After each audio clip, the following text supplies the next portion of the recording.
Hello दोस्तों, आप लोगों को पता ही होगा कि ऑडिटर के इंटरव्यू के संदर्भ में बहुत सारे लोग जो है कि कॉल कर रहे हैं। तो इसमें सबसे बड़ी बात यह है कि ऑडिटर का जो इंटरव्यू का जो डेट था आयोग की तरफ से वो फेल हो चुका है फ़िलहाल, लेकिन संभावना ये है कि जल्द रिजल्ट प्रकाशित होंगे और इस दिशा में कार्य भी चल रहा है। तो ऐसे में जिन लोगों का परीक्षा बेहतर गया है वो लोग अभी से ही इंटरव्यू पे काम करना शुरू कर दें, और इसी के लिए ये वीडियो बनाया जा रहा है कि हम लोगों का क्या शेड्यूल रहेगा, कैसे हम लोग तैयारी करवाएंगे और किस दिशा में आपको तैयारी करना है तो बेहतर अंक आप पा सकते हैं। आपको एक मैं जानकारी दे दूं कि पिछले 3 बार बीपीएससी का अगर ट्रैक रिकॉर्ड देखें तो सबसे ज़्यादा स्कोर पाने वाले छात्र हमारी संस्थान से जुड़े रहे हैं रैंकर्स व्यू से। और इसके अलावा एमवीआई में भी जो सबसे ज़्यादा स्कोर उठाए थे एक छात्र हम ही लोग के संस्थान से जुड़े हुए हैं। ईएसआई में भी इंटरव्यू में बहुत सारे छात्रों ने सफलता प्राप्त की है। तो इसमें कुछ विशेष नहीं है, लेकिन ये बातें आप लोगों के लिए इसलिए मैं बता रहा हूँ क्योंकि जिस संस्थान से आप जुड़ते हैं उसके संदर्भ में फीडबैक भी आपको उस संस्थान के बारे में होना चाहिए कि आखिर उस संस्थान की क्या क्वालिटी है, किस दिशा में तैयारी करवाई जाती है। तो इसी संदर्भ में आपको जो है कि ये चीज़ें आपको बताई गई। अब आते हैं हम लोग डायरेक्टली बिना इधर उधर की चर्चा किए हुए अब ऑडिटर में जो है आप इंटरव्यू में तैयारी का आपका स्वरूप क्या है होने वाला है, तो इसी संदर्भ में भी हम चर्चा करने वाले हैं। देखिए, किसी चीज़ का इंटरव्यू हो, ठीक है, कोई भी पद के संदर्भ में जब इंटरव्यू जुड़ जाता है तो उसका एक खास महत्व हो जाता है। अगर साक्षात्कार लिया जा रहा है तो उसका एक विशिष्ट प्रयोजन है कि जिस पद के लिए उस व्यक्ति का चयन किया जाना है उस पद के संदर्भ में उसकी जानकारी होनी चाहिए। इसके साथ साथ सिर्फ जानकारी पद के संदर्भ में नहीं, वर्तमान समसामयिक मुद्दे की विश्लेषण की क्षमता भी उसके पास होनी चाहिए और एक तार्किक निर्णय लेने की भी क्षमता उसके पास होनी चाहिए। इसके अलावे कौन कौन सी क्वालिटी है? जॉन्स जो विषय उन्होंने पढ़ा है, जैसे आपके लिए क्या था जरूरी, इकोनॉमिक्स, तो इकोनॉमिक्स के शब्दावली जो महत्वपूर्ण शब्दावली है उसके संदर्भ में भी कुछ कुछ आपसे प्रश्न पूछा जा सकता है। टर्म के संदर्भ में क्वेश्चन पूछा जा सकता है जो कि हम लोग इंटरव्यू में कराएंगे। लेकिन जो सबसे महत्वपूर्ण चीज़ है जिस पे आपको अंक डिसाइड होते हैं उस पर अभी हम चर्चा करेंगे। और इसको देखिए, सबसे बड़ी चीज़ ये है कि इंटरव्यू में आपको बहुत सारे छात्र हड़बड़ाहट में रहते हैं कि हम कैसे एंट्री करना है, कैसे बैठना है। तो ये बहुत आसान है इन चीज़ों को सीखना। आजकल तो यूट्यूब का दौर है, बहुत सारा वीडियो भी आप देख सकते हैं। लेकिन जब तक व्यवहारिक रूप से इन चीज़ों को आप नहीं करेंगे तब तक वहाँ पे समस्या आपको बनी रहेगी। और अगर वहाँ पे आप समस्या आपका हो जाता है तो ये आपके अंक पर प्रभाव डाल देगा। इसीलिए साक्षात्कार की तैयारी कभी भी आप करें तो सुनियोजित ढंग से तैयारी जरूरी है, ठीक है। और इसमें देखिए, साक्षात्कार के लिए आपका जो मापदंड होता है, जो इंटरव्यू के लिए जो डिसाइडिंग सबसे पहला जो वो प्रारूप जो उनके दिमाग में रहता है वो है कि आपका चयन, ठीक है, वो नंबर जो डिसाइड करेंगे तो उसमें है कि आपका चयन किया जाए या नहीं, ठीक है। ये इंटरव्यू सिर्फ ये मत सोचिए कि आपको अंक डिसाइड करेगा, किया जाए या नहीं ये भी है। आपको पता होगा कि बिहार में न्यायिक सेवा में बहुत सारे छात्र फेल हो गए, 35 से भी अंक कम दिया गया। तो क्या मनोदशा होगी आयोग की, वो आप समझ सकते हैं कि उसमें 35 से अंक कम क्यों दिए गए, जबकि आयोग को पता था कि 35 से कम अंक दिए जाएंगे तो वो छात्र फेल हो जाएगा और जो भी मेरिट में उनका स्कोर होगा उससे वो बाहर हो जाएंगे, फिर भी उन्हें 35 से कम अंक दिए गए। इसका एक विशिष्ट कारण ये हो सकता है कि उनके चयन की संभावना को ही पूरी तरह से खत्म कर देना, क्योंकि उनमें जो है प्रशासनिक स्किल नहीं था, उनमें जज जज के लिए क्या चाहिए, डिसीजन मेकिंग क्षमता, वो नहीं था। ये सभी तत्व भी मायने रखते हैं, ठीक है।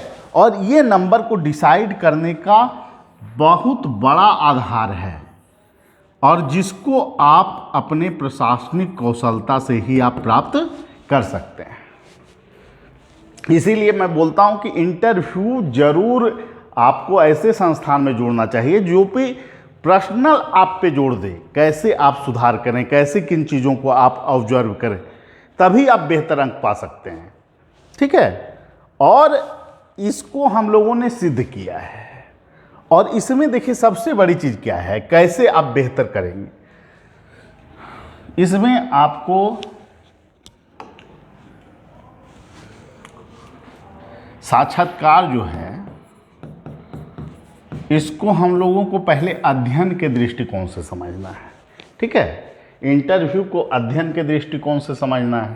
तो इंटरव्यू के अध्ययन के दृष्टिकोण से लगभग 6 पार्ट में हम लोग इसको विभाजित करते हैं। पहला जो पार्ट होता है वो है आपका व्यक्तिगत जानकारी या व्यक्तित्व, इसे हम बोलते हैं, ठीक है। व्यक्तिगत जानकारी ही आप रखिए।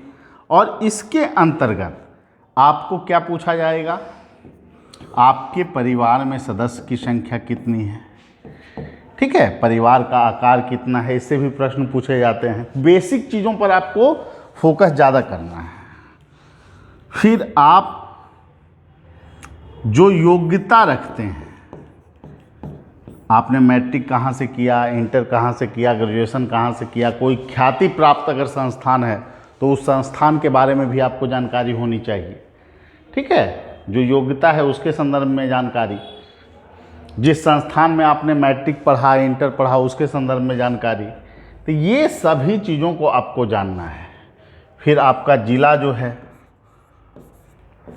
उसके संदर्भ में भी जानकारी होनी चाहिए कि आपके डिस्ट्रिक्ट में जो है कि क्या क्या पाया जाता है, सांस्कृतिक रूप से आपके ज़िले का क्या विशेष पहचान है, कोई प्रोडक्शन आपके ज़िला में होता है तो किस चीज़ का होता है। ये सभी जानकारियाँ आपको ज़िले लेवल पे होनी चाहिए। ज़िला के संदर्भ में ज़िला का गठन कब हुआ, आपके ज़िले के स्थानीय नेता, अगर कोई नेता ऐसे हैं जो राज्य में या राष्ट्रीय लेवल पर प्रसिद्धि प्राप्त हैं तो उनके संदर्भ में जानकारी। तो ये सभी चीज़ों को आपको तैयार करना होगा। फिर उसके बाद आपको क्या देखना है, देखिए बहुत ही आसान है। इंटरव्यू में अंक लाना बहुत ज़्यादा डिफ़िकल्ट नहीं है। बहुत सारे लोग सोचते हैं क्या होगा क्या नहीं होगा। अगर आप चीज़ों पे काम किए हुए रहेंगे तो आपको बेहतर अंक लाने से कोई नहीं रोक सकता है, मैं इस बात की गारंटी लेता हूँ। देखिए फिर आपको सेकेंड पार्ट पे आना है, ठीक है, अध्ययन के दृष्टिकोण से। तो इसमें हम लोग जो क्या कराते हैं, पहला तो आपको व्यक्तित्व हो गया। दूसरा पार्ट हम लोग कराते हैं जैसे जो आपका पद है उसके संदर्भ में आपको परिस्थिति जन्य प्रश्न, ठीक है, परिस्थिति जन्य प्रश्न आपको पूछे जा सकते हैं। परिस्थिति जन्य प्रश्न में कैसे प्रश्न हो सकते हैं, परिस्थिति जन्य प्रश्न में जैसे मान लिया जाए ऑडिटर का आप इंटरव्यू दे रहे हैं तो आपको प्रश्न पूछा जा सकता है कि पंचायत का ऑडिटिंग कैसे किया जाएगा, पंचायती राज के बारे में प्रश्न आपको पूछा जा सकता है, एक पंचायत के लिए कितनी पॉपुलेशन का होना अनिवार्य है। ये सभी प्रश्न, एक पंचायत के अंतर्गत बिहार में कितने वार्ड होते हैं, तो उसके संदर्भ में भी इन्फॉर्मेशन आपको पूछा जा सकता है। और फिर मान लिया जाए कुछ ऐसे परिस्थिति से, ये तो मान लिया जाए फैक्ट है, अब परिस्थिति से आपको कैसे जोड़ देगा उसमें। अगर मान लिया जाए कि आपको मनरेगा में करप्शन है फैला हुआ, आपको ये जानकारी प्राप्त होती है, ऑडिटिंग के दौरान आप ये पाते हैं कि गड़बड़ी है और उस दौरान आपको पैसे का लालच दिया जा रहा है, तो आप पैसे लीजिएगा कि नहीं लीजिएगा। ये सभी प्रश्न आपको पद से पूछे जा सकते हैं जो निर्णय से जुड़े हुए हैं। ये बहुत निर्णायक कड़ी है, ये बहुत निर्णायक है, डिसाइडिंग है कि आपको कितने अंक दिए जाएंगे। फिर हो गया आपके जो सब्जेक्ट हैं अर्थशास्त्र, इससे जुड़ा हुआ प्रश्न, ठीक है, 20% मान के चलिए, इसका वेटेज 20 से 30% आपको रहेगा। फिर उसके बाद आपको जो है किस तरह के प्रश्न पूछे जा सकते हैं, प्रश्न की प्रवृत्ति को समझना इंटरव्यू के दौरान ये भी एक चुनौती होती है। राज्य, जिस राज्य में आप सेवा देने जा रहे हैं उस राज्य के संदर्भ में आपको जानकारी होनी चाहिए। राज्य सरकार ने सामाजिक सुरक्षा के क्षेत्र में कौन कौन से कार्यक्रम चला रही है, ठीक है, पर्यावरण के संदर्भ में, मतलब राज्य के संदर्भ में, राज्य में जो है कि सांस्कृतिक पहचान का कौन कौन सा केंद्र है, ऐतिहासिक महत्व बिहार का क्या है। बिहार के संदर्भ में तो और भी बीपीएससी का जो ट्रैक है उसमें अगर देखिएगा तो ट्रेंड बीपीएससी में आपको कभी कभी पूछ लिया जाता है कि 4 प्रतीक का नाम बताइए बिहार राज्य का।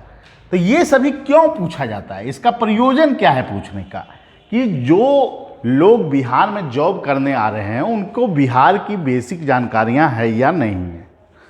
इसके अलावा जो प्रश्न पूछे जाते हैं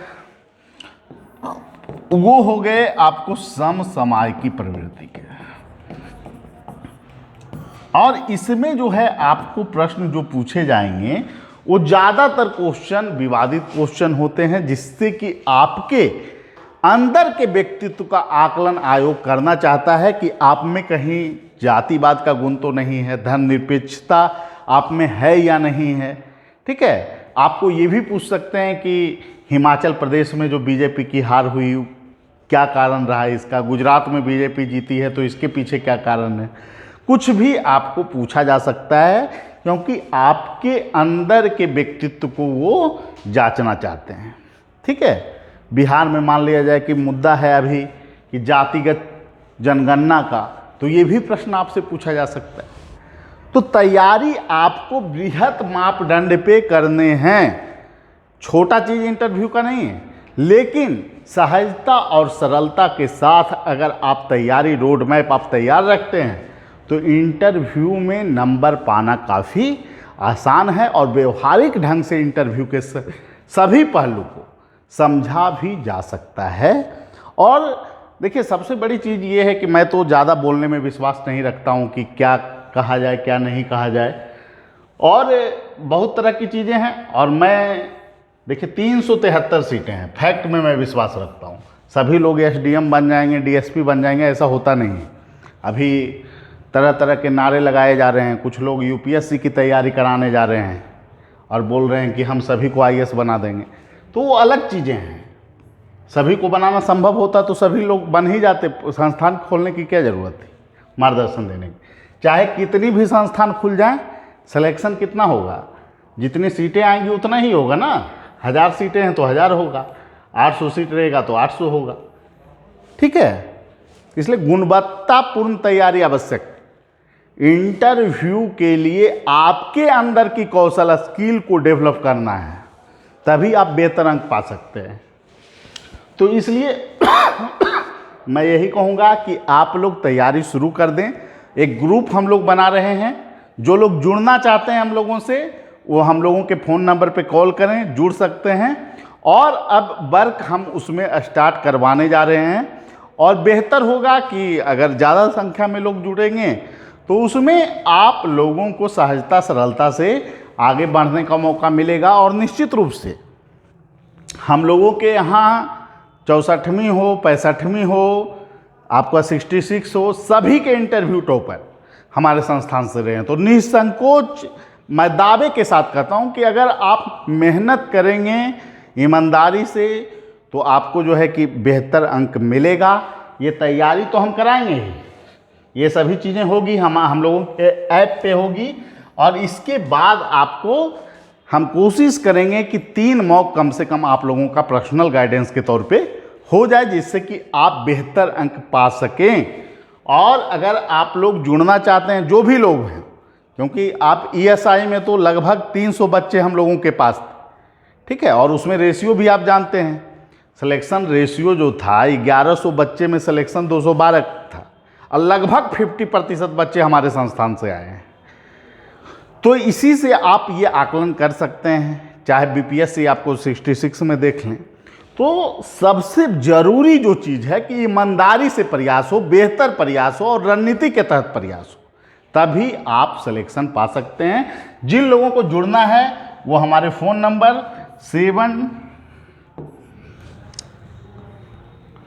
7004291557 पे कॉल कर सकते हैं, या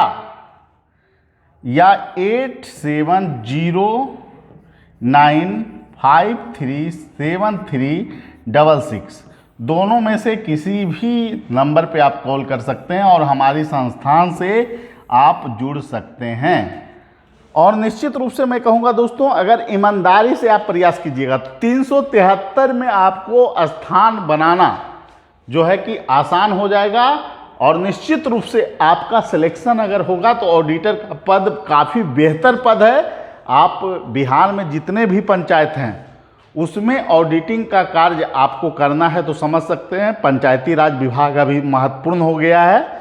तो इसलिए जिन लोगों को जुड़ना है वो हम लोगों के नंबर पे कॉल कर सकते हैं और जुड़ सकते हैं। ठीक है, सभी लोगों को धन्यवाद, फिर अगले वीडियो में।